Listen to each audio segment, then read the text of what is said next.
কঠোর অবস্থানে ইরান, তাদের উপর যে কোনো রকম হামলার ভয়াবহ জবাব দেওয়ার প্রতিশ্রুতি দিয়েছেন ইরানের প্রেসিডেন্ট ইব্রাহিম রাইসি। উপপররাষ্ট্রমন্ত্রী আলী বাগেরি কানি বলেছেন, জবাব দেওয়া হবে কয়েক সেকেন্ডের মধ্যে।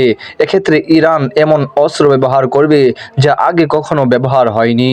প্রেসিডেন্ট রাইসি কাতারের আমিরের সঙ্গে টেলিফোনে আলাপকালে এমন প্রতিশ্রুতি দেন। ইসরায়েলের বিরুদ্ধে ইরানের হামলাকে তিনি সফল হামলা হিসাবে অভিহিত করেন। বলেন, ইরানের স্বার্থের প্রতি ভবিষ্যতেও যদি কোনো হুমকি আসে তাহলে অধিক বেদনাদায়ক জবাব দেবে ইরান। বার্তা সংস্থা ইরানার মতে রাইসি আরও বলেছেন, আমরা সরাসরি ঘোষণা দিচ্ছি যে ইরানের স্বার্থের বিরুদ্ধে ক্ষুদ্রাধিক্ষিপ্ত অ্যাকশন নিলে অবশ্যই তার ভয়াবহ, ব্যাপক, বিস্তৃত ও বেদনাদায়ক ফল পেতে হবে। ওদিকে ইরানের উপপররাষ্ট্রমন্ত্রী আলী বাগেরি রাষ্ট্রীয় টেলিভিশনকে বলেছেন, ইসরায়েল যদি কোনো প্রতিশোধ নেয় তাহলে কয়েক সেকেন্ডের মধ্যেই পাল্টা জবাব দেবে তেহরান। ইরানের জবাব দেওয়ার জন্য 12 দিন অপেক্ষা করবে না।